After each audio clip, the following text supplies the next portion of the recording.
hope you all enjoyed part 1 of this video of Godslayer, Gamora's sword for Guardians of the Galaxy.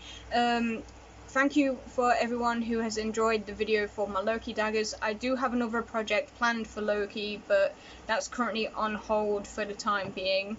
But I am aiming to do a lot more builds. I'm hoping to do one from my favourite series on Netflix called Shadowhunters.